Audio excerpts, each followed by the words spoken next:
Hello everyone, स्वागत है आपका आपके यूट्यूब चैनल एम रेलवे में। देखिए, आज है हमारा DFCCIL 1000 plus question answer series का क्लास नंबर 28।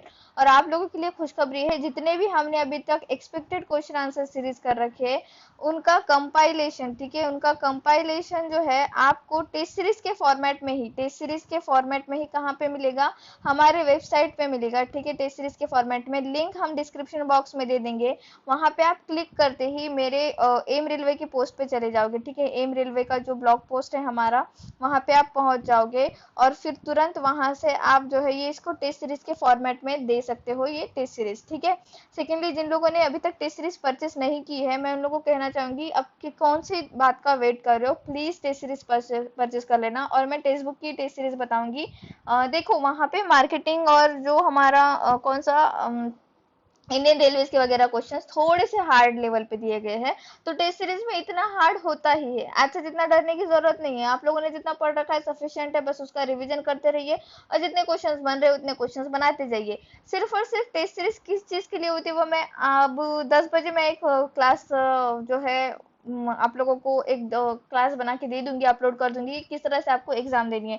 तो ये बात पहले से जान लीजिए, जितने भी एक्सपेक्टेड क्वेश्चन जो है हमने करा रखे हैं उनका कंपाइलेशन आपको प्रोवाइड कर दिया जाएगा हमारे वेबसाइट पे। तो प्लीज लिंक डिस्क्रिप्शन बॉक्स में दे रखिए, इस टेस्ट सीरीज का या फिर इस फैसिलिटीज का फायदा उठाइए और ये फ्री ऑफ कॉस्ट है, don't worry about it. Nextly, मैं बहुत ही ज्यादा खुश हूँ कि मैंने बायोलॉजी की बुक जो है फाइनली आप लोगों के लिए बना दी है। तो मैंने आज ही इसको लॉन्च किया है। प्लीज आप लोगों ने अगर परचेस नहीं की तो परचेस कर लीजिए। और जो लोग बोले ना टाइम नहीं है, तो देखिए भाई, आप लोगों के लिए कभी भी टाइम नहीं है, आप लोगों का टाइम खत्म हो चुका है, आप पढ़ाई मत कीजिए। 7 दिन है, 7 दिन में अगर आप एक बात ऐसे सोचिए ना, 2018 में अगर कोई बच्चा बायोलॉजी बहुत बढ़िया तरीके से करके जाता तो कितना ज्यादा उसका वेटेज बन जाता, क्योंकि 14 to 15 मार्क्स, ठीक है, मजाक नहीं है, आप खुद उठा कर देख लेना, 14 to 15 मार्क्स जो है सिर्फ और सिर्फ बायोलॉजी से पूछे गए। और अगर इस साल पूछ लिया और आपने बराबर से पढ़ाई करके नहीं गए और तो क्या होगा, फिर नील बटे सन्नाटा, आप फेल हो जाओगे। सिंपल सी बात है, जो क्वेश्चन ज्यादा पूछे जाते हैं या जो सब्जेक्ट ज्यादा पूछा जाता है उसको पहले टैकल करते हैं और उसका अच्छा कंटेंट ही पढ़ते हैं। ये भी बहुत इंपॉर्टेंट है, अच्छा कंटेंट पढ़ना जरूरी है। तो अच्छा कंटेंट प्रोवाइड किया जा रहा है आप लोगों को मात्र 75 रुपीज में। अगर आपने परचेस नहीं किया तो परचेस कर लीजिए, लिंक में डिस्क्रिप्शन बॉक्स में दे रही हूँ। बहुतों की बातें, चलिए स्टार्ट करते हैं। तो फर्स्ट क्वेश्चन क्या कहता है, for the first time Indian legislature was made by cameral under. तो पहली बार भारतीय विधानमंडल को द्विसदनीय कब बनाया गया था। तो बाई कैमरल लेजिस्लेचर, ये जो देखो टाइम 1990 की बात है, गवर्नमेंट ऑफ इंडिया एक्ट 1919। तो ये ब्रिटिश टाइम में ही हो चुका था। और ये 1919 ईयर देखते ही मेरा दिमाग खराब हो जाता है, क्योंकि इस ईयर में बहुत सारी बातें हुई थी और इससे क्वेश्चन बनता ही बनता है। जैसे कि 1919 में ही रॉलेट एक्ट आया था। क्या आया था, रॉलेट एक्ट आया था, जिसको ब्लैक एक्ट कहते हैं। क्या कहते हैं इसको, ब्लैक एक्ट कहते हैं, ठीक है, ब्लैक एक्ट कहते हैं। तो ये भी याद रखना है आपको। सेकेंडली, आपको क्या याद रखना है भाई, इसी टाइम पे जालियनवाला बाग हत्याकांड हुआ था। क्या हुआ था, जालियनवाला बाग हत्याकांड हुआ था 13 अप्रैल 1919 को ही। ये भी याद रखना है आपको, ठीक है, जालियनवाला बाग हत्याकांड, जो कि इसी टाइम पे जो है हमारे महात्मा गांधी जी ने हैबिस कॉर्पस का वर्ड यूज किया था। तो मैं आगे बताऊंगी हैबिस कॉर्पस वगैरह क्या होता है, ठीक है। तो ये याद रखिए कि भाई बाईकाम्बल लेजिस्लेचर या द्विसदनीय कब बनाया गया, सदन जो था एक था, उसको द्विसदनीय कब बनाया गया। तो जैसे हमारा होता है ना लेजिस्लेटिव काउंसिल, लेजिस्लेटिव विधानसभा, विधान परिषद, वैसी बात है ये। तो 1919 में बनाया गया था, ठीक है, गवर्नमेंट ऑफ इंडिया एक्ट 1919 के तहत बनाया गया था। नेक्स्ट क्वेश्चन क्या कहता है, which article is related to equality before law. तो मैं आप लोगों को कहना चाहूंगी, अगर आपने पॉलिटी पढ़ रखा है मेरे 239 वाली बुक से, जीके का जो बुक है ऑल सब्जेक्ट वाला। एक्चुअली मुझे ये बताते समय थोड़ा सा अजीब सा लग जाता है जब मैं पैसों की बात करती हूँ 239 एंड ऑल, क्योंकि क्या है ना कि 2020 में हमने बुक जो लॉन्च कर रखा था उसमें जीके का पोर्शन हमने महाराष्ट्र पोस्ट पुलिस ने, सॉरी, महाराष्ट्र पोस्ट के बच्चों के लिए लॉन्च किया था। तो सेम बुक जो थी उसका हमने एक्स्ट्रा वर्जन, जिसमें हमने एक्स्ट्रा सब्जेक्ट ऐड किए थे, तो उसका 239 में किया गया था। और जो बच्चे पहले परचेस कर चुके थे उनके लिए एक प्रिविलेज था कि हम उनको जो एक्स्ट्रा सब्जेक्ट ऐड किए हैं उसका अलग से बुक दे रहे थे। इसलिए हमको बार बार ये ऐसे बताना पड़ता है, बच्चे कंफ्यूज हो जाते हैं कि कौन सा बुक ले, 170 वाला ले या 239 वाला ले। तो जिन बच्चों ने 2020 में मेरा बुक परचेस कर रखा है उन लोगों के लिए हमने ये प्रिविलेज दिया था कि वो 170 वाला ले। लेकिन आपने अगर परचेस पहले कभी नहीं किया तो उन लोगों के लिए 239 जो है वही बुक परचेस करना है आपको, ठीक है, जीके का।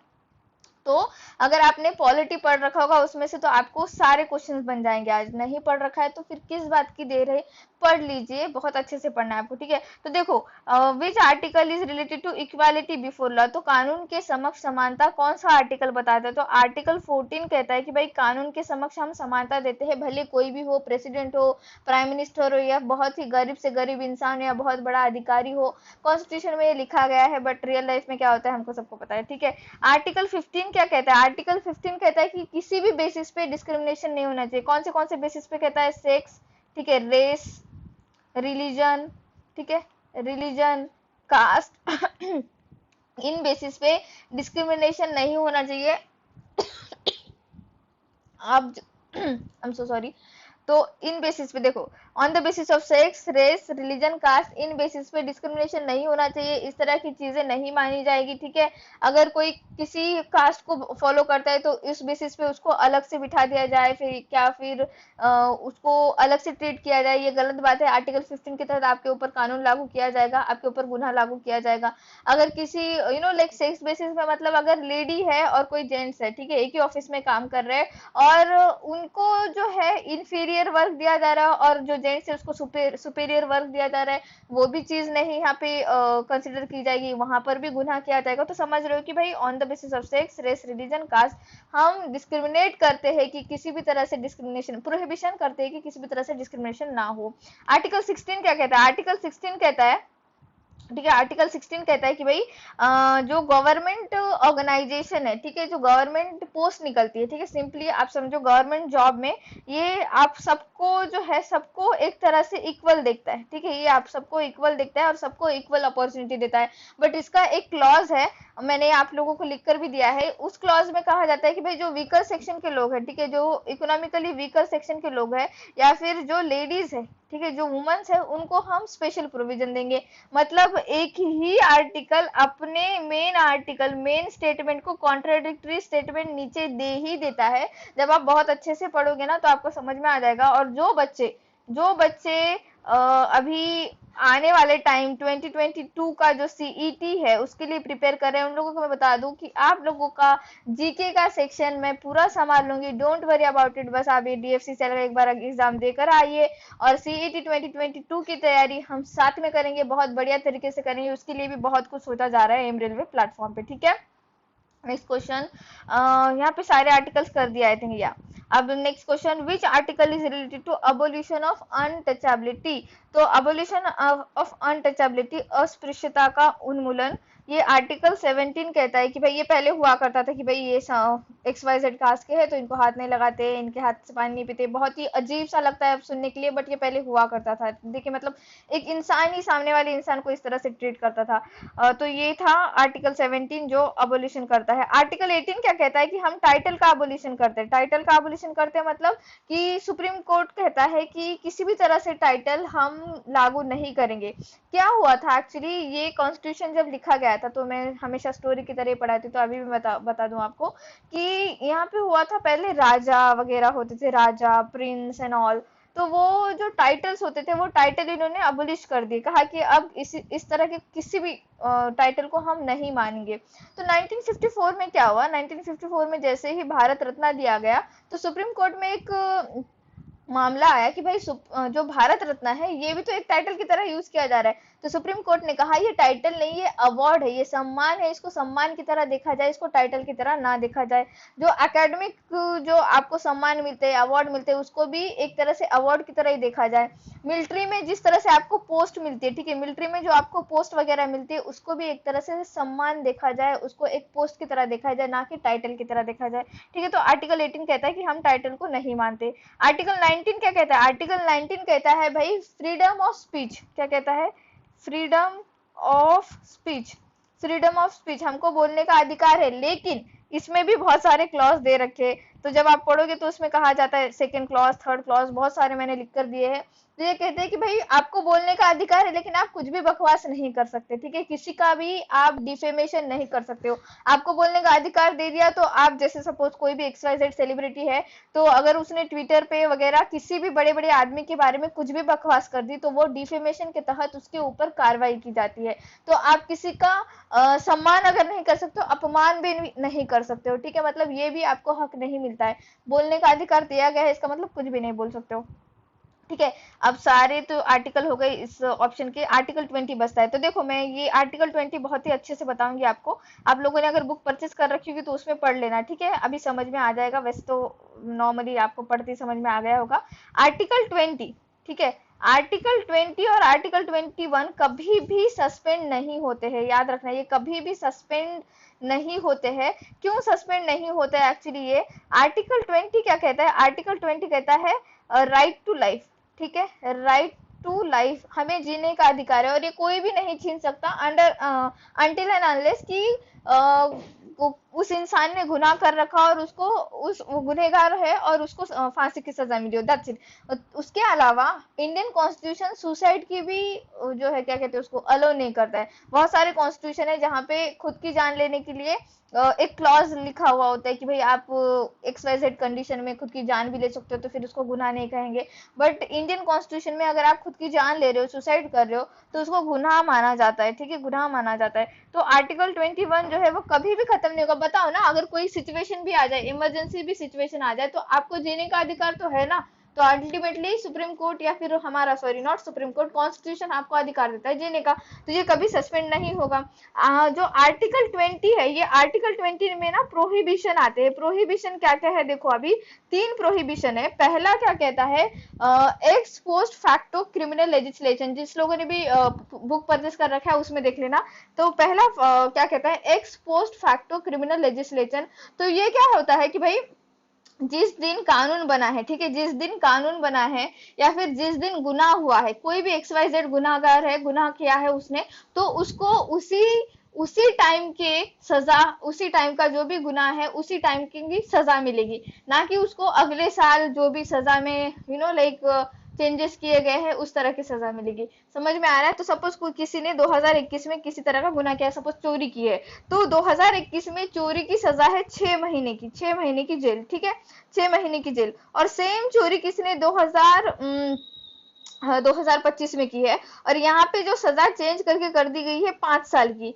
तो देखो, जिस बंदे ने 2021 में चोरी की थी, उस बंदे को 2021 के टाइम के हिसाब से ही सजा मिलेगी, और जिस बंदे ने 2025 में सेम चोरी की होगी, फिर भी उस बंदे को 5 साल की सजा मिलेगी। तो इसको क्या कहते हैं, x post facto criminal legislation.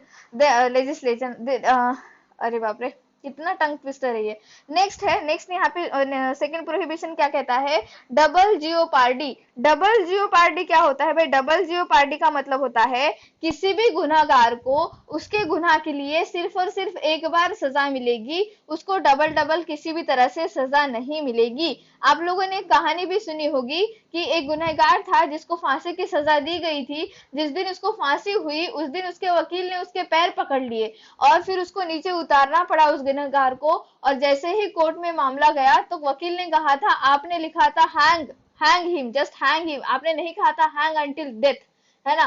तो आप इसको फिर से सजा नहीं दे सकते हो। तब से जो है हैंग अंटिल डेथ, और ऐसे जैसे ही वो सेंटेंस बोलता है फिर जज जो है वो पेन तोड़ देता है, समथिंग लाइक दैट। मूवीज में हम लोगों ने देख रखा है सारी चीजें।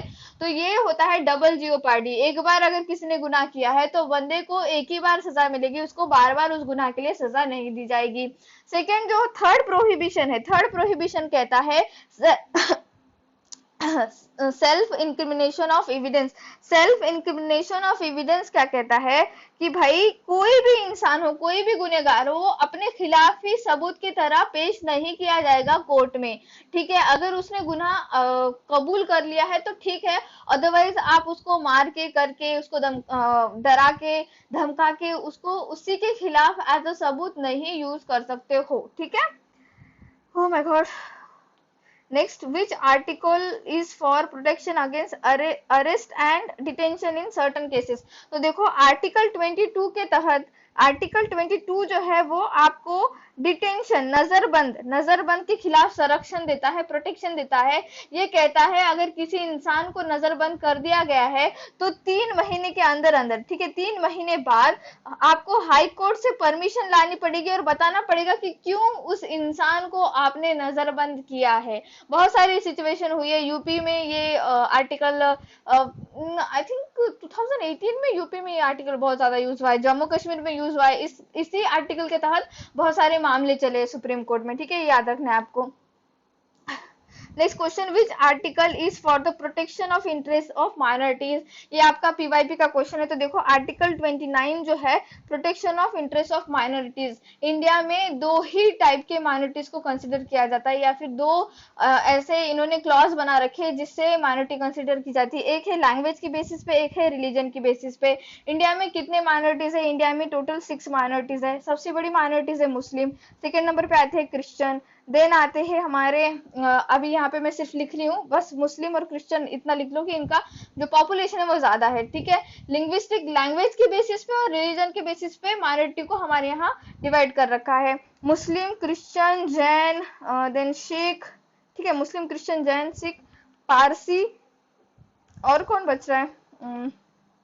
बुद्धिस्ट, ठीक है, बुद्धिस्ट और जैन जो है वो अभी अभी ऐड किए गए इसमें, ठीक है। आर्टिकल 29 क्या कहता है? Protection of minorities. आर्टिकल 30 क्या कहता है? अगर ये माइनॉरिटीज के लोग हैं, ठीक है, आर्टिकल 29 क्या कहता है? अगर इनके पास एक लिंग्विस्टिक, इनका अगर कोई अलग सा लैंग्वेज है, ठीक है, इनके पास उस लैंग्वेज की बुक्स वगैरह है या फिर बहुत ही धरोहर है पुरानी, तो ये उन चीजों को संभाल के रख सकते हैं और हम रिस्पेक्ट करते हैं उनके कल्चर की, ठीक है। और आर्टिकल 30 क्या कहता है? अगर ये उस लैंग्वेज के बेसिस पे या फिर उनके रिलीजन के बेसिस पे किसी भी तरह का इंस्टीट्यूशन बनाना चाहते हैं जिससे इनकी आने वाली पीढ़ी पढ़ सकती है, तो वो हम अलाउ करते हैं, जैसे कि मदरसा एंड ऑल आप लोगों ने देख रखा होगा, ठीक है। तो आर्टिकल 30 के तहत आता है। Next question, which article is related to equal justice and free legal aid. तो देखो समान न्याय और मुफ्त कानूनी सहायता, तो ये मुफ्त कानूनी सहायता ऐसे केसेस होते हैं जो जिसमें ना सरकारी वकील मिल जाता है, मतलब बहुत ही, अगर कोई बहुत ही ज्यादा गरीब इंसान होगा तो उसको सरकारी वकील के तहत वो मामले चलाए जाते हैं, बहुत सारी चीजें होती है ऐसे। तो ये आर्टिकल 39 ए के तहत आपको ये मिलता है, equal justice and free legal add for poor and who don't afford actually any type of fees and all, ठीक है। तो उनको एक फ्री लीगल एड दी जाती है, ठीक है, सहायता दी जाती है। नेक्स्ट है, how many schedules are there in a constitution of India. तो इंडियन कॉन्स्टिट्यूशन में, ठीक है, इंडियन कॉन्स्टिट्यूशन में, ये पेन क्यों नहीं चल रहा है? हाँ, इंडियन कॉन्स्टिट्यूशन में 12 शेड्यूल है, ठीक है। कितने शेड्यूल है? 12 शेड्यूल है। और इसका जो 8 शेड्यूल है वो लैंग्वेज बताता है। इंडियन कॉन्स्टिट्यूशन में लैंग्वेजेस कैरी करता है 8 कॉन्स्टिट्यूशन। इसमें कितने लैंग्वेजेस है? 22 लैंग्वेजेस है। उस 22 लैंग्वेजेस में एक फॉरेन लैंग्वेज है, ठीक है, एक फॉरेन लैंग्वेज है।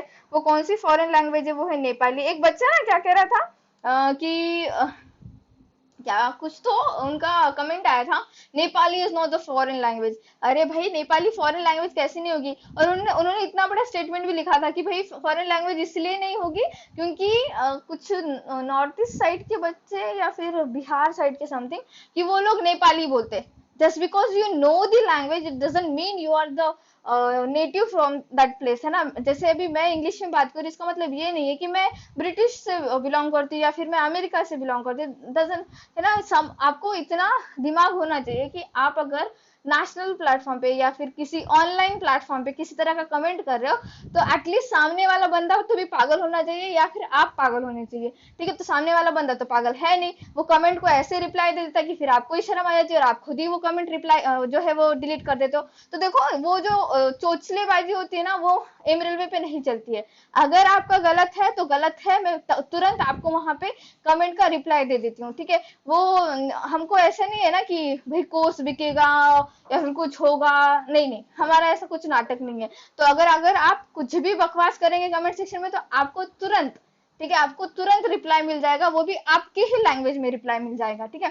सेकेंडली और यही नेपाली का ही था, और एक कमेंट था, बहुत ही भद्दा कमेंट था, उनका नाम मैं भूल चुकी हूँ, मैंने उनका कमेंट जो है डिलीट कर दिया, बट मुझे इतना बुरा लगा था वो कमेंट देखने के बाद। कभी मैं डिस्कस करूंगी, छोड़ो, जाने दो।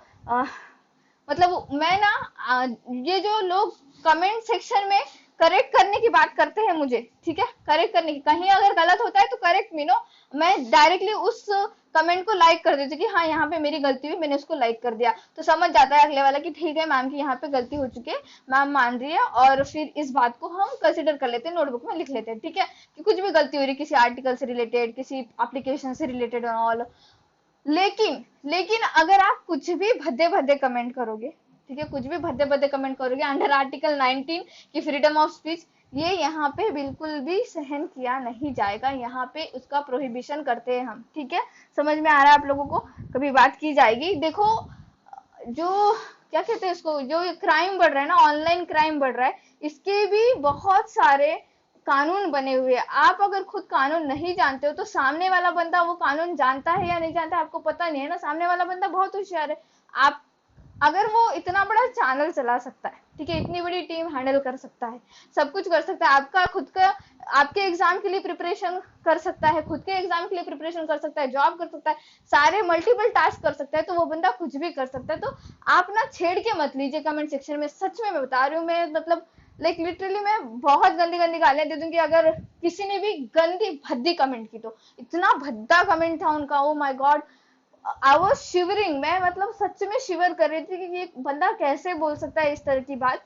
और मैं मतलब इतनी बड़ी भक्त हूँ सरस्वती देवी की, और पढ़ाई जब मैं पढ़ाती हूँ तो सिर्फ मेरे दिमाग में ऐसा होता है कि कितना ज्यादा नॉलेज बता दूं इस 15-20 मिनट के क्लास में, कितना ज्यादा बता दूं, कितना ज्यादा ये कर दूं हर एक एक्सप्लेनेशन, ठीक है। अभी ये जो क्वेश्चन आंसर है मैं डायरेक्ट इसके ऑप्शन बता दूंगी तो हो ही जाएगा ना, मुझे क्या जरूरत है कि हर एक आर्टिकल में अच्छे से बता रही हूँ आपको, ठीक है। मैं चाहती हूँ कि भाई अगर किसी ने पढ़ रखा होगा तो उसको समझ में आ जाएगा कि भाई ये भी इंपॉर्टेंट है, ये भी इंपॉर्टेंट है, ये भी इंपॉर्टेंट है।